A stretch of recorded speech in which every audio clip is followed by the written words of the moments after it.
Hello दोस्तों, मैं हूं रमेश कुमार और अभी आप देख रहे हैं आर.के. साइंस कोचिंग के यूट्यूब चैनल को। दोस्तों, संविधान के अगले कड़ी को लेकर के मैं आपके बीच फिर से उपस्थित हूं। यदि आप हमारे संविधान के पिछले वीडियो को देखे होंगे तो आप देखे होंगे कि हम लोग स्वतंत्र भारत के प्रथम प्रधानमंत्री जवाहरलाल नेहरू से लेकर के और अभी वर्तमान के प्रधानमंत्री श्री नरेंद्र मोदी तक जितने भी प्रधानमंत्री हमारे देश में बने हैं, हम उन सभी प्रधानमंत्रियों के नाम, उनके कार्यकाल और उनके कार्यकाल में घटने वाले कुछ प्रमुख घटनाओं के बारे में पढ़ रहे हैं।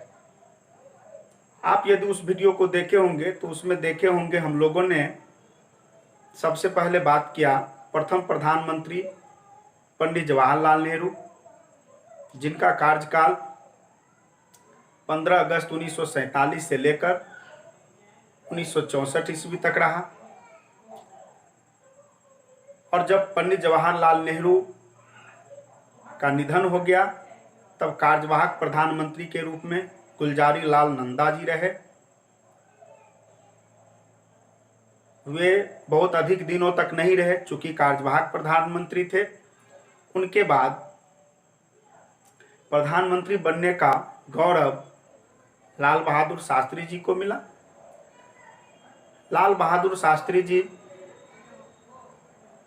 1964 से 1966 ईस्वी तक प्रधानमंत्री रहे। इनके कार्यकाल के भी कई घटनाओं के बारे में हम लोगों ने पढ़ा है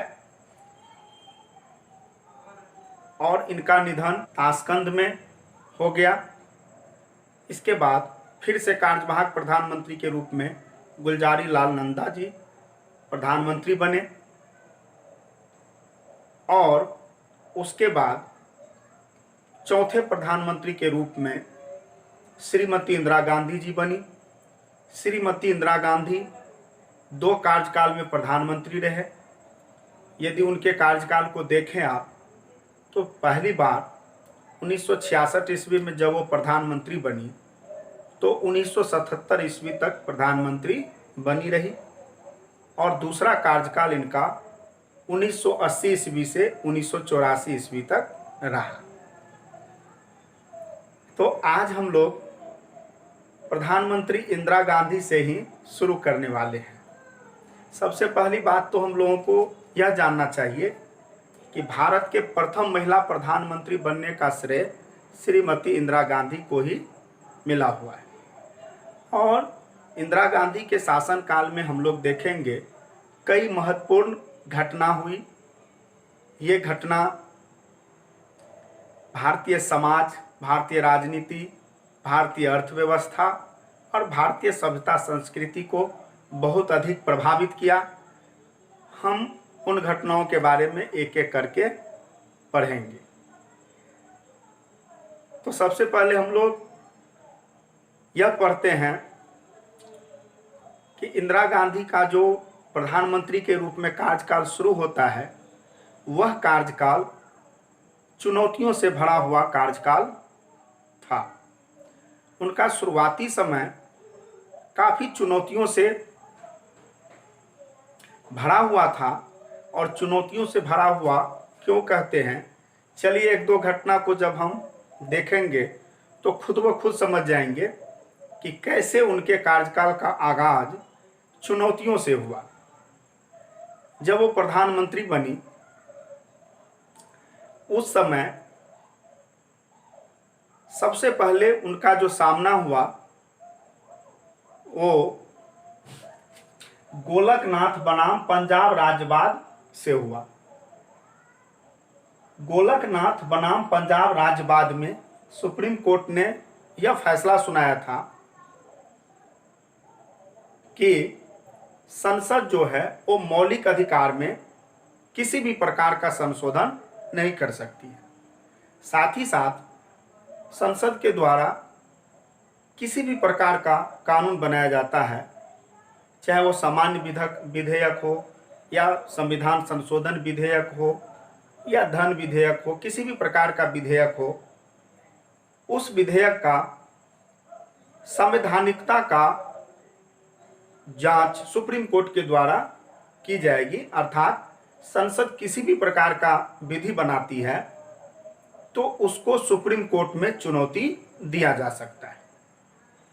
इस तरह का जजमेंट जब सुप्रीम कोर्ट देती है तो तत्कालीन सरकार को एक शॉट सा लगता है। इसके बाद आप देखेंगे 1969 ईस्वी में 14 बैंकों का राष्ट्रीयकरण इंदिरा गांधी की सरकार कर देती है। अब राष्ट्रीयकरण का अर्थ आप लोगों को जानना चाहिए। राष्ट्रीयकरण का अर्थ होता है उसका सरकारीकरण कर देना। चूंकि उस समय में जो बैंकें थी वो सभी के सभी बैंकें निजी हुआ करती थी। उन निजी बैंकों को पूर्ण रूप से सरकारी कर देने को ही राष्ट्रीयकरण करना कहा जाता है। यदि आज के परिस्थिति में आप देखेंगे तो जिन संस्थाओं को उस समय में राष्ट्रीयकरण किया गया था, आज उन सभी संस्थाओं को निजीकरण करने की बात हो रही है। चाहे वो रेल विभाग हो, चाहे अंतरिक्ष विभाग इसरो हो, या रक्षा विभाग हो, सभी विभागों को निजीकरण करने की बात तत्कालीन समय में हो रही है। आप लोगों को पता होगा यदि हाल के खबरों से आप रूबरू होते होंगे तो इंदिरा गांधी की सरकार जब 1969 ईस्वी में 14 बैंकों का राष्ट्रीयकरण कर दिया तो उस समय उस राष्ट्रीयकरण को सुप्रीम कोर्ट में चुनौती दिया गया। सुप्रीम कोर्ट में उस राष्ट्रीयकरण के विरुद्ध जो मुकदमा दायर हुई, उस मुकदमा को रुस्तम कवासी बनाम भारत संघ के नाम से जाना जाता है। इस मुकदमे के सुनवाई में सुप्रीम कोर्ट ने 1970 ईस्वी में निर्णय देते हुए कहा कि 14 बैंकों का जो राष्ट्रीयकरण किया गया है ये गैर संवैधानिक है और उसे रद्द कर दिया। यानी कि फिर से इंदिरा गांधी के सरकार को शॉट लगा। इसके बाद आप देखेंगे 1969-70 ईस्वी में ही इंदिरा गांधी की सरकार ने राजा महाराजाओं को मिलने वाली प्रीवी पर्स, पेंशन और अन्य सुविधाओं को समाप्त कर दिया। अब आप कहेंगे कि ये राजा महाराजा कौन थे? तो दोस्तों आपको जानना चाहिए कि जब हमारा देश आज़ाद हुआ तो आज़ादी के समय हमारे देश में दो बड़े देश बने थे, भारत और पाकिस्तान। इसके अलावे 565 देशी रियासत थे और उन देशी रियासतों को भारत में जब मिलाया गया तो उस समय राजाओं को कई प्रकार के प्रलोभन दिया गया। राजाओं को कहा गया कि आपको पेंशन दिया जाएगा, आपको विशेष अधिकार दिया जाएगा, आपको अनेक तरह की सुविधाएं दी जाएगी, आपको प्रीवी पर्स दिया जाएगा। इस तरह के लालच दे करके देशी राज्यों को भारतीय संघ में विलय किया था। उन्हीं राजाओं को मिलने वाले प्रीवी पर्स, पेंशन या अन्य सुविधाओं को इंदिरा गांधी की सरकार ने समाप्त कर दिया। अब इस निर्णय के विरुद्ध सुप्रीम कोर्ट में एक मुकदमा दायर हुआ। उस मुकदमा को माधवराव सिंधिया बनाम भारत संघ वाद के नाम से जाना जाता है। और इस वाद में 1970 ईस्वी में सुप्रीम कोर्ट ने निर्णय देते हुए कहा कि राजा महाराजाओं के प्रीवी पर्स, पेंशन और अन्य सुविधाओं को जो रोक दिया गया ये गैर संवैधानिक है और उसे भी रद्द कर दिया। तो इस तरह के सुप्रीम कोर्ट के द्वारा जो निर्णय दिए गए, उस निर्णय से इंदिरा गांधी की सरकार तिलमिलासा गई और सुप्रीम कोर्ट के दिए गए निर्णयों को समाप्त करने के लिए एक पर एक कई संविधान संशोधन करने लगे। अब उन संविधान संशोधनों को हम एक एक करके देखते हैं। सबसे पहले जो संविधान संशोधन किया 24वां संविधान संशोधन। 24वां संविधान संशोधन 1971 ईस्वी में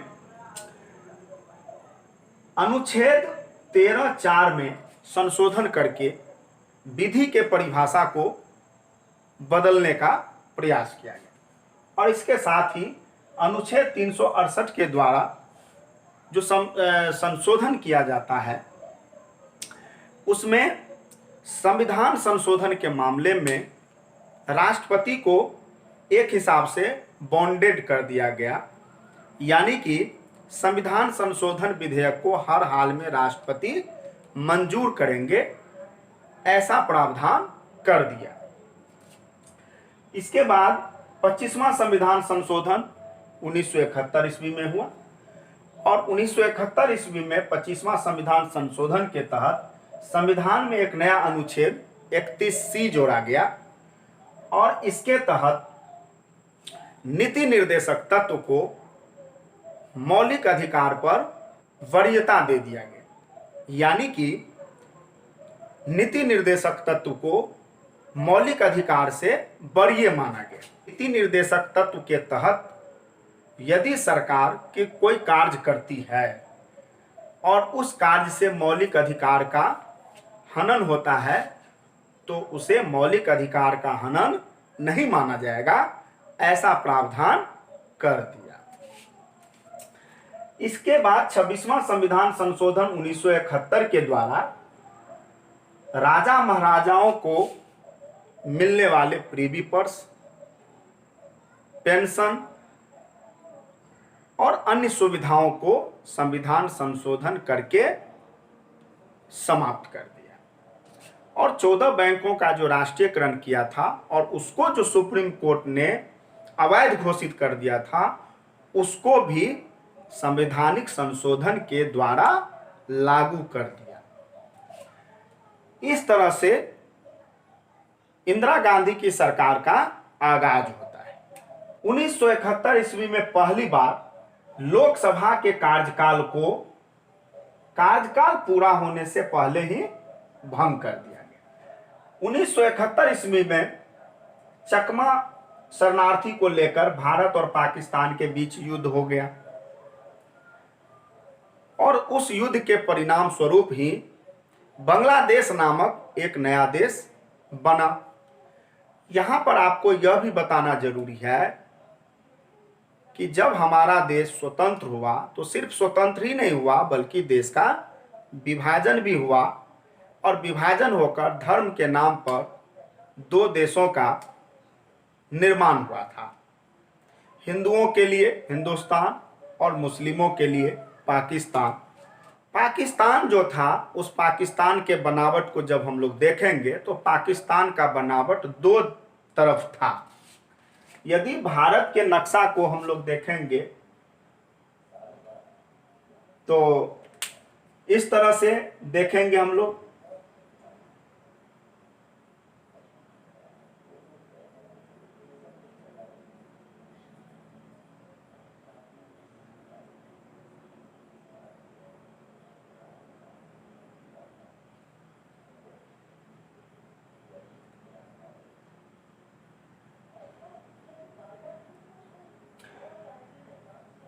आप देखेंगे ये तो भारत हुआ और इधर अभी वर्तमान के पाकिस्तान है। तो पाकिस्तान दो जगह पर था, एक यहाँ पर था और पाकिस्तान का कुछ हिस्सा यहाँ पर था।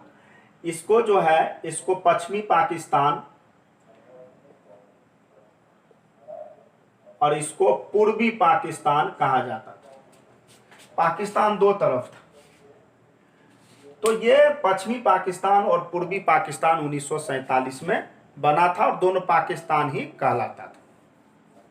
पूर्वी पाकिस्तान और पश्चिमी पाकिस्तान में कालांतर में आकर के गृह युद्ध हो जाता है और उस गृह युद्ध में बहुत सारे पूर्वी पाकिस्तान के लोग भाग करके भारत में शरण लेता है। उसी शरणार्थी को चकमा शरणार्थी कहते हैं। इसी चकमा शरणार्थी को लेकर पाकिस्तान भारत पर आक्रमण कर देता है और भारत पाकिस्तान के बीच युद्ध हो जाता है। उस युद्ध में पाकिस्तान का करारा हार होता है और भारत के सहायता से ही पूर्वी पाकिस्तान जो है एक नया देश के रूप में, बांग्लादेश के रूप में उभर कर सामने आता है और बांग्लादेश के एक प्रमुख नेता थे जो वहाँ पर बंग बंधु के नाम से जाने जाते थे। उनका नाम था शेख मुजीबुर रहमान। तो शेख मुजीबुर रहमान जो थे,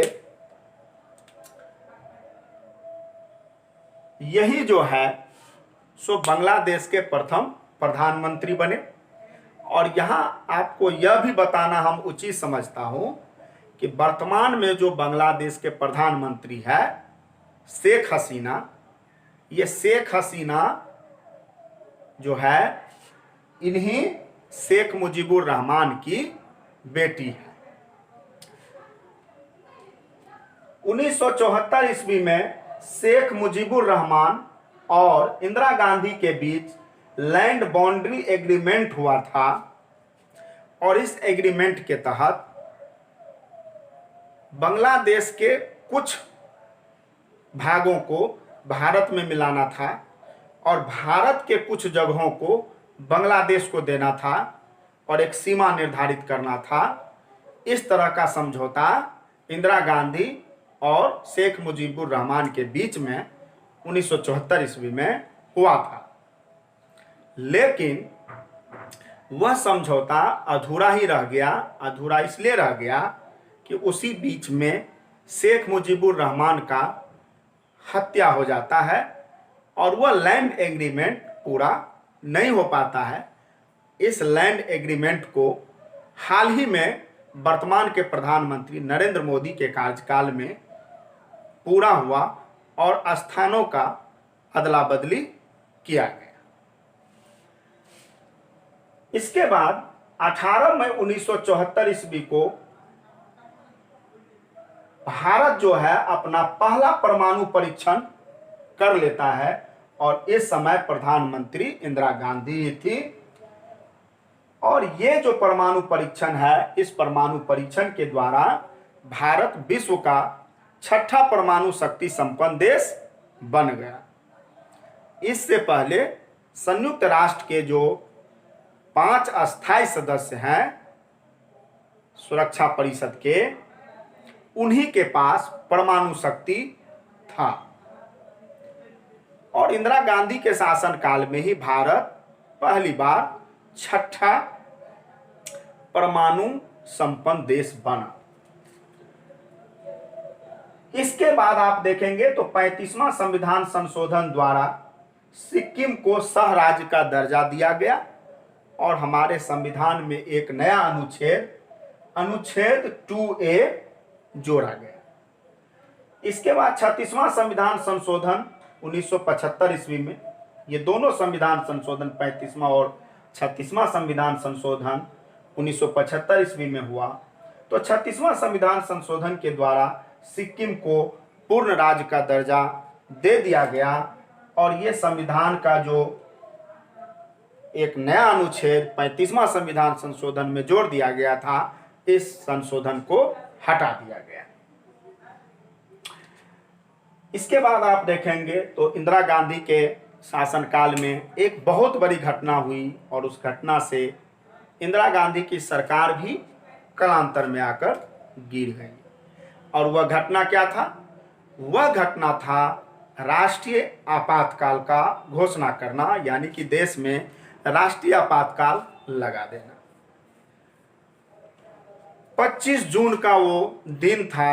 उस समय भारत के तत्कालीन राष्ट्रपति फखरुद्दीन अली अहमद साहब 25 जून को आंतरिक असंतोष के नाम पर देश में राष्ट्रीय आपातकाल लगाने की घोषणा कर देते हैं।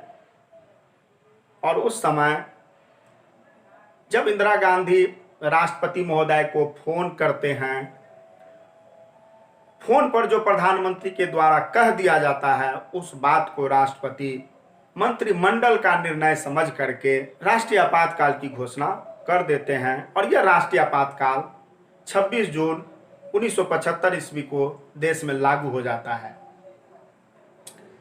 इस राष्ट्रीय आपातकाल में कहा जाता है कि शासन का भरपूर दुरुपयोग किया गया, काफ़ी कष्टों का सामना करना पड़ा और विपक्षियों को कांग्रेस सरकार के विरोध में बोलने का मौका मिला। और उसी समय में डॉक्टर जयप्रकाश नारायण ने एक आंदोलन चलाया। वह आंदोलन भी काफ़ी सफल रहा।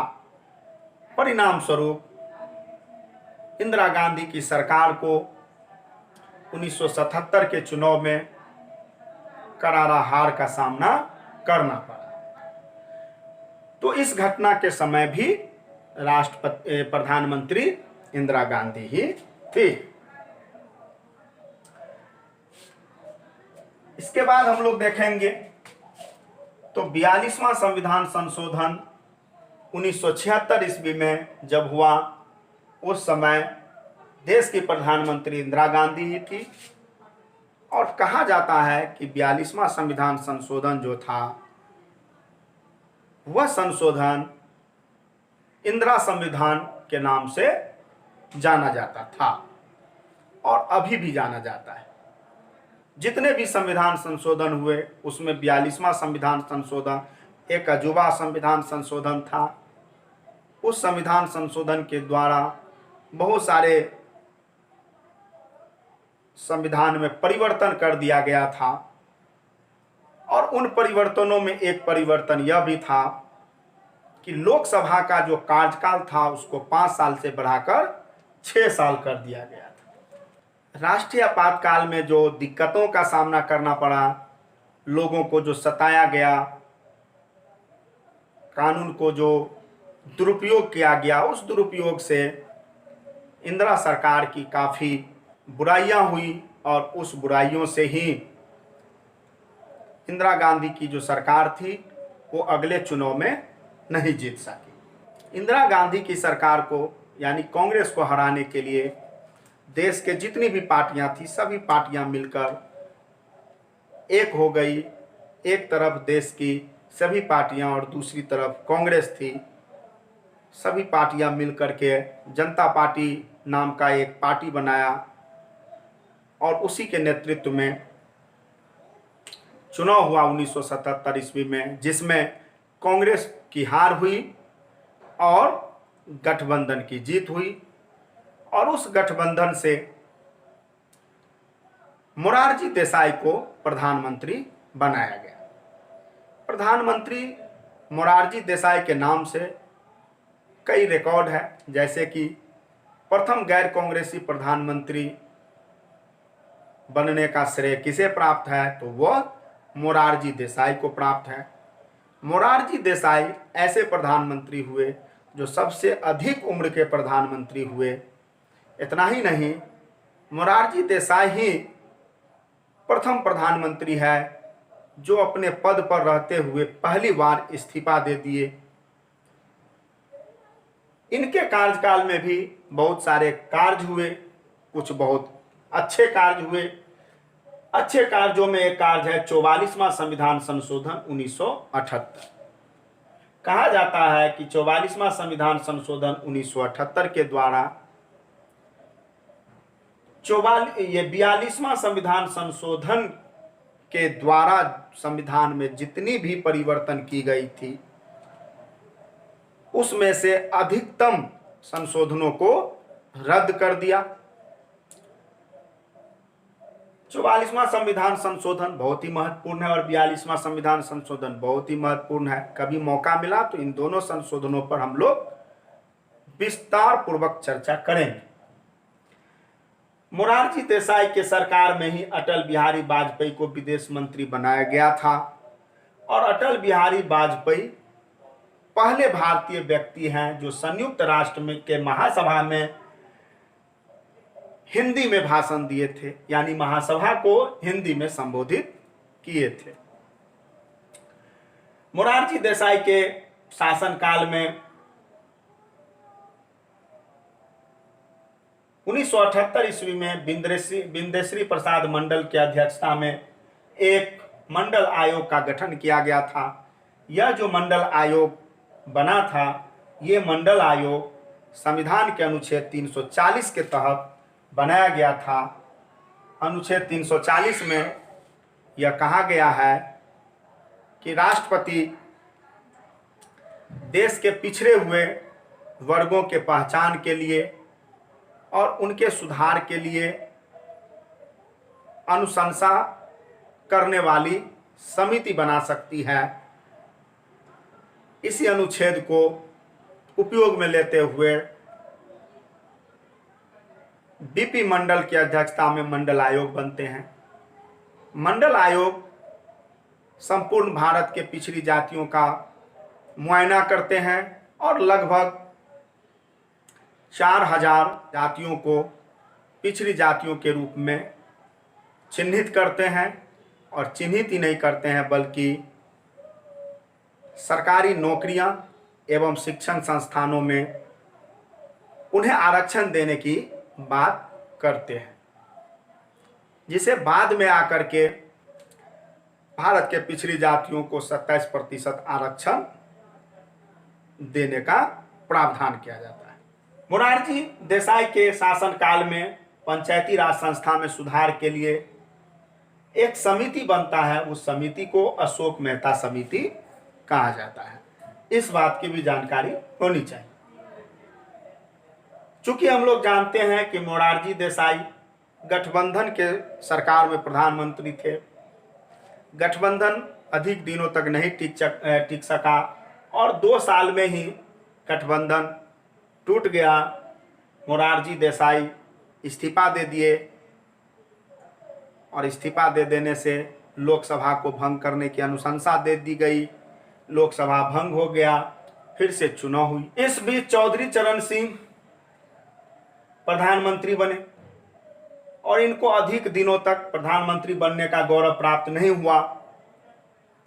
चूंकि ये कांग्रेस समर्थन से ही प्रधानमंत्री बने थे, लेकिन अधिक दिनों तक नहीं चल सका। चौधरी चरण सिंह के नाम से एक रिकॉर्ड है कि जब तक वो प्रधानमंत्री के पद पर रहे तब तक कभी भी लोकसभा के बैठक में उपस्थित नहीं हुए और पहली बार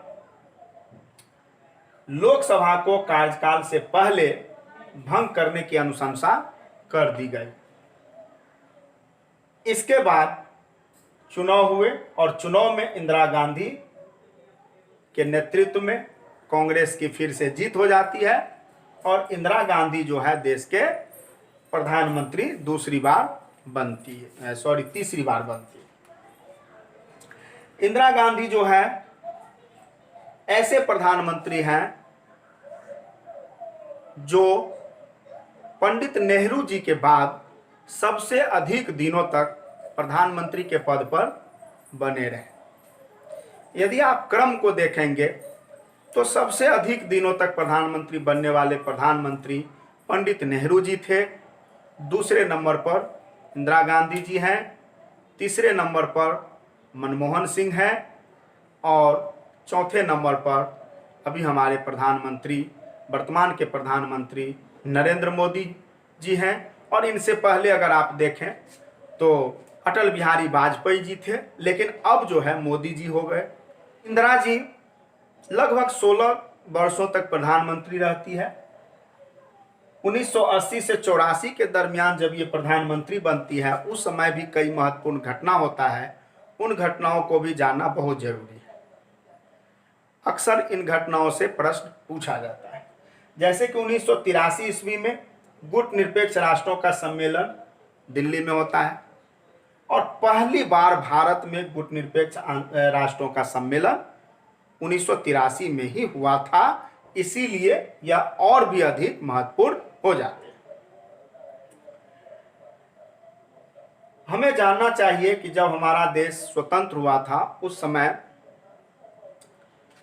एक तरफ जम्मू कश्मीर और दूसरे तरफ पंजाब में अलगाववादी घटनाएं हो रही थी। पंजाब में अलगाववादी घटनाएं चरम पर थी और उन अलगाववादियों को पाकिस्तान के द्वारा समर्थन मिलता था। 1984 की घटना है। पंजाब के अमृतसर के गोल्डन टेम्पल में आतंकवादी जो है शरण ले लेते हैं। उन आतंकवादियों को निकालने के लिए ऑपरेशन ब्लू स्टार चलाया जाता है और उस समय देश की प्रधानमंत्री इंदिरा गांधी थी। ऑपरेशन ब्लू स्टार के द्वारा गोल्डन टेम्पल में छिपे हुए आतंकवादियों को निकाला जाता है। बहुत सारे आतंकवादी के साथ साथ आम नागरिक भी मारे जाते हैं, बहुत सारे सेना भी मर जाते हैं। ये जो ऑपरेशन ब्लू स्टार चलाया गया था, इसका आलोचना भी कई बिंदुओं पर देश ही नहीं विदेशों में होता रहा। और यह भी समझना जरूरी है कि उसमें जो भी आतंकवादी थे वो सिख धर्म से थे। इसीलिए भारत के साथ साथ विदेशों में जो सिख लोग रह रहे थे वे भी ऑपरेशन ब्लू स्टार का बहुत ही अधिक आलोचना किया। और इस घटना के बाद इंदिरा गांधी के जो अंगरक्षक के रूप में सिख सैनिकों को लगाया गया था, उस सैनिकों को हटा दिया गया। लेकिन इंदिरा गांधी यह सोच करके सिख सैनिकों को फिर से अंगरक्षक में भर्ती करने के लिए कह दिया कि ऐसे करने से और भी आलोचना होगा। परिणाम स्वरूप ऐसा हुआ कि इंदिरा गांधी के अंगरक्षक के रूप में सिख लोगों को भी लगाया और यही उनके मौत का भी कारण बना। इसका चर्चा हम आगे करते हैं। 1984 ईस्वी में जम्मू कश्मीर के लद्दाख में सियाचिन पर पाकिस्तानी सेना कब्जा कर लिया था। पाकिस्तानी घुसपैठियों को हटाने के लिए ऑपरेशन मेघदूत चलाया गया और उस समय भी देश की प्रधानमंत्री इंदिरा गांधी ही थी। इस ऑपरेशन मेघदूत के द्वारा सियाचिन ग्लेशियर से पाकिस्तानी सेनाओं को खदेड़ कर भगाया गया और अपने कब्जे में लिया गया। इस बात की भी जानकारी रखना चाहिए। 31 अक्टूबर 1984 को इंदिरा गांधी की हत्या नई दिल्ली में सतवंत सिंह और बेअंत सिंह नामक दो सिख सैनिकों के द्वारा कर दिया जाता है। और ये जो पुलिसकर्मी हैं ये सिख धर्म से बिलोंग्स करते थे और ये इंदिरा गांधी की अंगरक्षक थी। ये जो सिख सेना है, अमृतसर में जो ऑपरेशन ब्लू स्टार चलाया गया था, उस ब्लू स्टार के घटना से काफी मर्माहत थे और उसी घटना का बदला लेने के लिए इंदिरा गांधी की गोली मारकर हत्या कर देते। इंदिरा गांधी की हत्या के बाद प्रधानमंत्री के रूप में राजीव गांधी आते हैं और राजीव गांधी 31 अक्टूबर 1984 ईस्वी से 2 दिसंबर 1989 ईस्वी तक प्रधानमंत्री के रूप में बने रहते हैं और सबसे कम उम्र में प्रधानमंत्री बनने का गौरव राजीव गांधी को ही प्राप्त है। और इनके शासनकाल में भी बहुत सारी घटनाएं हुई। उनमें से एक घटना हम लोगों को बहुत अच्छे से याद रखना चाहिए और वह घटना है 1984-85 ईस्वी की, जब असम में वहाँ के नागरिकों के द्वारा बांग्लादेशी घुसपैठियों को बाहर निकालने के लिए आंदोलन चल रहा था।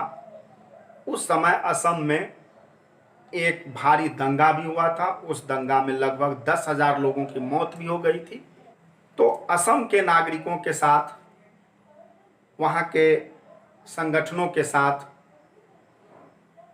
एक समझौता हुआ, उसको असम समझौता के नाम से जाना जाता है।